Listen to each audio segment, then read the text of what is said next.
Hello, welcome back, ladies and gentlemen, and everyone in between. Welcome to E3's live stream 2016 at the Shacknews booth. We have a great stream for you guys. We have our neighbors. They've been over there this entire time, and they finally decided to hang out with us. We have Sam and Chris, gentlemen from IndieCade. How are you guys? I'm very well. How are you doing, Chris? I'm doing great, thanks.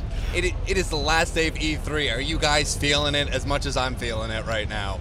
Totally exhausted, Yeah. ready to go home, not have to breathe air-conditioned air, not Right. have to be blinded at every turn, and be able to hear people talk to me. I'm super excited about it. Right. I can't wait because I've been in like this hall for so long that like there's no windows. So Yeah. sometimes I walk out and it's like, oh, it's still sunny out. What's going on? So for folks who don't really know, what is IndieCade? Yeah. So IndieCade is the International Festival of Play and of Independent Games. The best description that's very fast I've ever heard is we're the Sundance of video games. Okay, right? interesting, fancy. So we're actually modeled after this idea of a film festival. We're a place for people doing independent work, innovative work, artistic work that's sort of outside the mainstream of the industry to submit and get feedback, get seen by professionals who Right. do this work, and then some of the best stuff gets selected and shown at our main festival, which is in October here in Los Angeles, but also at events we do throughout the year. So one of those key events is here at our E3 booth, which we've been doing for, I believe, 10 years now. Okay, maybe wow. 9. This might just be year 9, but Okay. it's been a long time. It's about that time. Yeah, Okay, yeah. interesting. Now, is IndieCade more of like an incubator, or do you just gather people around, or do It's you a actually great help them out? question. We do everything we can to help the developers we show. Our mission is really about finding people who are making work in this space that is the future to me of games, that is about innovating what games can be or are, that is about expressing different things with games that maybe are already being expressed, and all of this connects around, to me, the idea of games that are reaching for new audiences. Right. So a lot of what we do is try to help connect developers making interesting, amazing stuff with an audience that we believe wants to see that stuff, that can Right. believe in that developers, maybe is a little different. So much of our focus is really just about gathering and finding the work in the space and putting it out there for people to discover. Okay. But we do, so as part of our festival, we do an event called the Indie Exchange, where we help educate and guide developers through these processes. You know, what does it mean to have a business plan, to market your game, to build community? For people who are even earlier in the process, we do stuff like, how do you get a lawyer, and what does that lawyer Right. do for you? Yeah. Right? We try to have resources and a connection to the community so that people who want to be doing this and don't know how can, and so the people who are doing this and are running into all the problems you run into when Right. there's 5 of you and you all do everything. Exactly. Like, how can you sort that out? And that's a lot of what we do. So much of it really is about that community and providing that support. Right, yeah, I've been noticing a lot with the indie scene almost. Like we have the AAA games and they're there for the spectacle, for like the blockbuster of the games. But I'm seeing a lot more indie games challenging us with their games. So it's very fascinating to see that scene grow and grow more. Yeah, it's really part of what we find so exciting is also every year as we're like pushing for more people from different places to submit, we just see a wider and wider variety of interesting, beautiful, amazing things, and so much of it just people expressing themselves the only way they know how. You know, what's so amazing to me is that when I first was playing video games 30 years ago, when I Right. started making them and working on them 20 years ago, whatever, so many people came to it and they were figuring out how to do it, learning what it meant. Right. I work with a lot of young developers. I see these youthful people in the industry, and they grew up with games. So it's Right. not even that like they were excited about games and decided they wanted to do with it. It's that they're 20 and they have something to say, and the Interesting, yeah. medium that they know how to speak in, Right, it's video games. Exactly. right? Whereas Interesting. 20 years ago it was like film or music or whatever. It's Right. like now they're like, oh, how would I express myself? This is how I express myself. Right. Yeah. Now, Chris, you are part of the indie game scene, right? You have a Right. game being presented there. What is your game?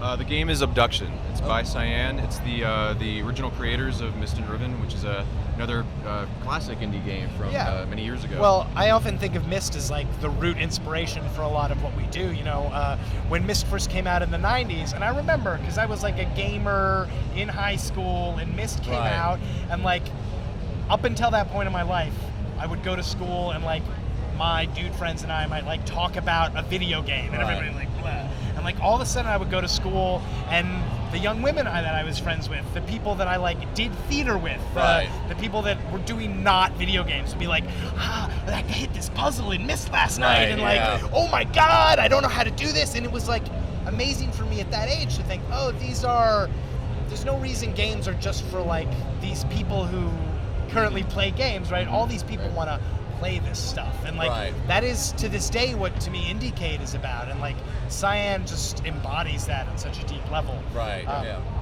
Yeah, like I'm showing my age right now, but like when I was young in the 90s, like my first games were Super Mario and like Gauntlet and Metal Slug, and that's kind of just not really thinking, just keep going at it. And my first PC game was Myst, and that was my first time being like, oh, okay, like games could be something else. Like this is fascinating. Now, I hear we do have a trailer of your game, actually. So if we can just toss that up upon thine screen, we can check it out for you folks. So if you just give us one moment, we're going to play the trailer real quick. We all lost everything. Everything but our stories. And they shouldn't be forgotten.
Awesome, very, very mysterious and amazing. Can you talk a little bit about the inception of the game? Like, did you guys go to Kickstarter with this? Like, how did you guys first start with this game?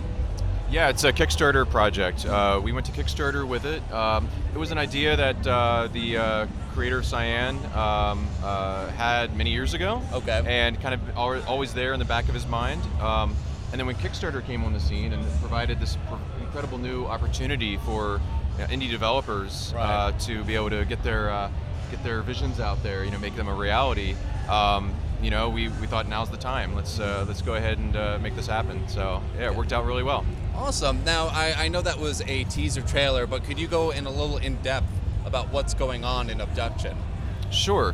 Abduction on its most basic level, it's a first-person exploration game in the same style as Myst and Riven. Right. The general idea is just like in Myst, you are kind of taken from wherever you are, you're thrown into this just incredible, mysterious new world, and you're kind of tossed in without really much explanation. Okay. And but the idea is, as you start, very early on, as you start exploring where you're at, you start unraveling bits and pieces of the story. You start seeing that there's a little more going on here than meets the eye. Right. So we kind of try to compel you along, and then the story kind of unravels as you go. Also in this vein of Myst and Riven, there's puzzles to solve, of course, that you come across. They're integrated, you could say a lot more into the environment than maybe Myst was. We learned some things along the way since Myst first was made. Right. And so yeah, it's definitely full-on mystery, with this sense of beauty to these places that you're at. It's a mix of the familiar and the unfamiliar, or the surreal. Mm-hmm. So yeah. Awesome. Now, what's it been like working with IndieCade? How has that partnership been beneficial for both of you guys, I guess? Yeah, I'll just start, and then I would love to hear Chris's thoughts about this. So for us, like when you talk about like Kickstarter, something that Cyan makes so much sense on Kickstarter for me because you have a community already, right? There's people who are interested. This is a lot of what we're trying to do. There are a lot of new pathways for independent developers to find an audience, build community, get funding to develop a game, get feedback and iteration on that game. Particularly Kickstarter is one of these, but other crowdfunding resources, things like itch.io and streaming and these new ways to sort of connect with fans. And we think of ourselves as a great linchpin for beginning or expanding that process. So when we invite a team like Abduction Down, we're hoping that they can use this as a point to reconnect with their community or to develop that community inside a new group of people where they otherwise might not want to reach. It was really funny. Sometimes a company like Cyan Worlds might not even get invited because we're like, oh, they already have a ton of community. They don't necessarily need it.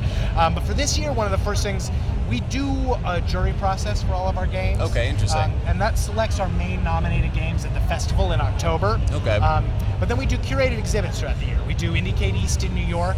This year we're doing IndieCade Paris in November, Okay, fascinating. which is awesome. We do this exhibit at E3, and all those are curated. We look at the games in the jury system. We let the scores influence us a little. This year we got out ahead of jurying. So we started by saying, we have so many more submissions than we did last year for E3. Let's look at the scores. Let's narrow it down a lot and start, at the top. And so we just did that from the blank, and then they popped up. And I was thinking this while you were saying it, the exploration, the beautiful environment. This is a genre that really is sort of hot right now, a little bit. We see a lot of stuff in it. So then I was talking about, well, what are our favorite exploration games? We started talking about them, and one of the curators for the exhibit was like, have you played the Abduction thing yet? It's just beautiful and amazing. And I pulled it up. I was like, this looks awesome. We just started talking about how great it was. And then somebody on the committee goes, is this from Cyan?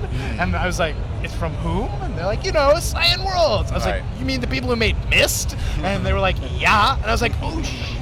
I don't know if we curse on this stream. Totally can. I was like, oh shit, that's amazing. And it was beautiful and wonderful. And we were like, we have to show this. And one of the things that we're trying to do as the whole indie game space evolves is, when we started doing events 8 years ago, you didn't have a lot of pathways to community. We were like a great starting point for everyone. And a big thing that we do now is we try to find devs who already are on that path, who've run a successful Kickstarter, and give them, again, like I was saying, a way to reconnect, a way to take the community you have and activate them to reach new people, to get a bunch of press at an event like this. So I don't know how that's been going for you guys, but I'd love to hear.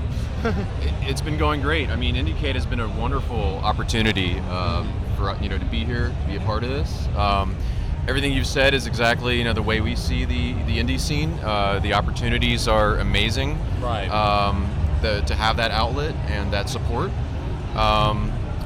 Since the Kickstarter, I mean, we still have very great fervent fans from back in the day, from of Myst and Riven. Of course. So they've always been wonderful to us over the years. So they formed a nice core of our Kickstarter, of our backers. But then we were able to get some more, I guess you could say it was grassroots, more of the word of mouth going a little bit. And it was there's a funny little anecdote I guess that's been told around is we were doing well in the Kickstarter, but no real marketing campaign to speak of. Again, the grassroots thing. So I think in the last few days of the Kickstarter, it was like, yeah, we're gonna make it. It's a little, we'd like to be a little further ahead than we are, but but then all of a sudden there was a tweet by Neil Patrick Harris. Turns out he was a big fan. Yeah. Wow. And so we got this tweet, and he just mentioned about hey guys, this from the makers of Myst, it's a great looking game. And we got a nice bump from that. That was just like a nice kind of like right before the finish, and easily put us over the finish line. So that's great. It's kind of one of those out of the blue kind of things, but it was a really fun experience, and we were able to hit our first stretch goal, which was nice, which included Oculus Rift support. That was one of the stretch goals. So we knew from the start that what our launch platforms are going to be: a PC, Mac, and Oculus Rift. Yeah. Awesome. Could you go in a little detail about implementing VR into this game? It must be beautiful when you put that headset on. It is. VR, I mean, I could go on and on talking about VR in general, but I'm a big VR enthusiast myself.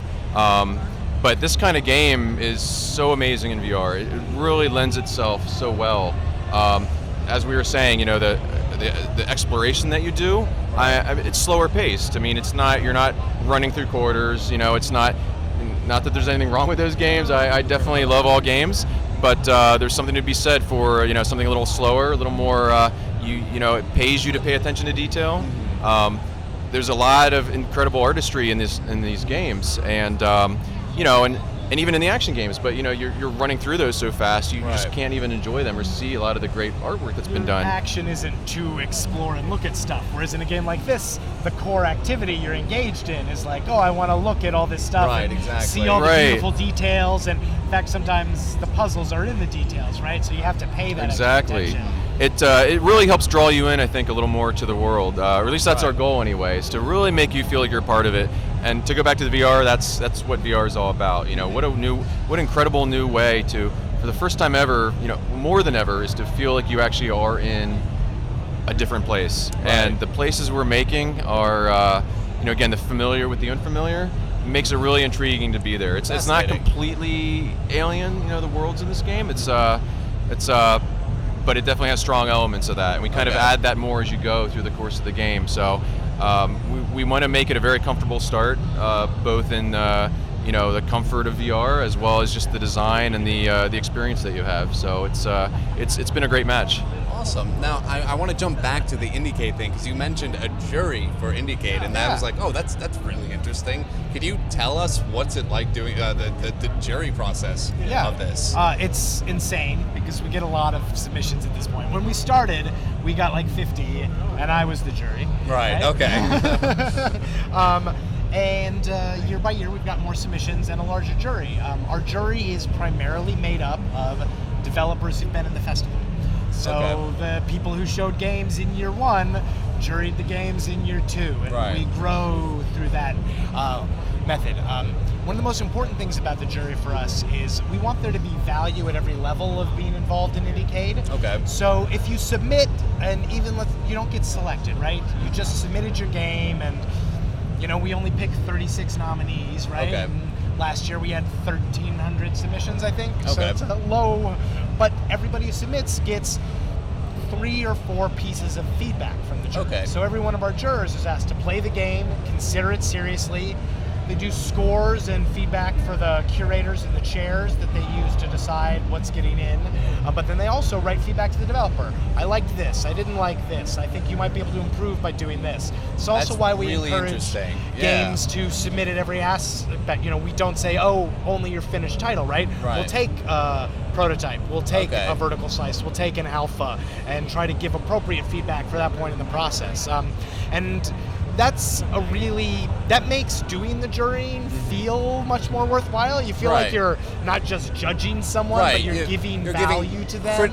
The criticism's constructive, so you go with them like, hey, maybe you should change this, or like, I see your direction, but maybe doing it this way might be better. That's a really fascinating and interesting way to work with these developers. It's really fun, and it makes the challenge of the jury, though, which is very interesting, is getting the right game with the right jury member.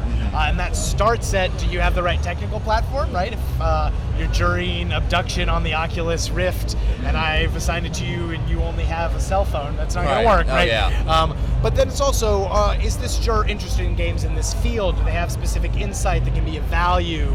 Is this person, understand what it means for a game to be in prototype format and give prototype-focused feedback instead of polish-focused feedback? Right. And that's actually a huge part of now what the jurying process becomes, is making sure the right jurors have the right things. And independent developers are crazy, which is great, but it means they'll send you, it's like, so my game needs a PC to run, but then you also need a makey and 6 bananas and a coin and 25 quarters to flip. And it's okay, so maybe mail us the bananas and the quarters, and we've got some makeys in office, and we'll set it up. Or somebody's like, I have this awesome thing I want you to play, but the only way to play it is to go to this address in Brooklyn where we've like built it into a warehouse. And On you the have second to, like, full right, moon, Yeah, you know. yeah. And we're like, okay, hey, jury, who lives in Brooklyn and likes going places Right. on a full moon? And then we do that kind of stuff.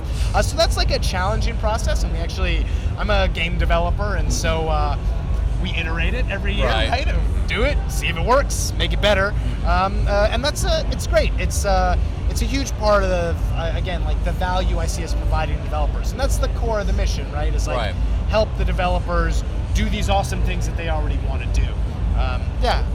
And then so the jury's scores specifically directly select the nominees. Okay. Then, as I said, everyone who submits gets his feedback, and the commentary and the feedback and the scores on the games is looked at by the curators for every other event. So when we do Paris, we'll go in and we'll start with European developers, but then branch out and look for people that scored well or had interesting things that the jury says. The jury will call out like, I've never seen anything like this. Oh, or this uses a physical interface. And, I'm always saying, I maybe want a couple of physical interface games or a couple Right. of cell phones. So there's a lot of back and forth between the curatorial and jury process Okay. as well.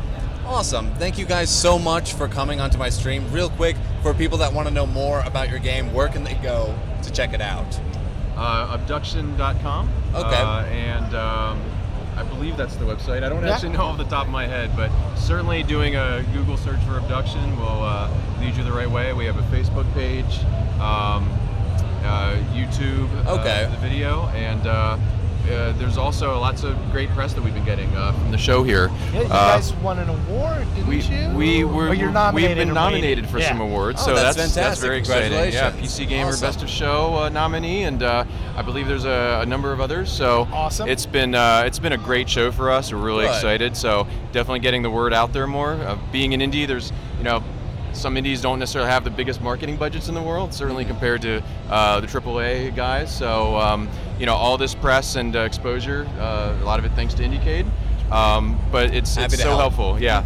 Oh, thank you guys so much for joining me on the couch. Thank you for having Thank us you on. so much. Thank you. It's I'd damn also like to pleasure. say real quick, we'll be interviewing some of the other devs who are in the IndieCade booth on the IndieCade Twitch stream. If any of your viewers want to see some of that, it's Please check that out. twitch.tv/IndieCade. Awesome. And thank you so much for having us on. Thank you for This is so having us. great. Thank you so much. And thank you, folks, for joining us here today at the last day of E3 2016. We're still here at the Shacknews booth, but please don't go away because we are not done yet. We still have a couple more streams coming at your way. My name is Andrew. It's been a damn pleasure for you guys. I believe the next stream will be happening in about 5 minutes, so just sit tight and we'll be getting you guys some more content.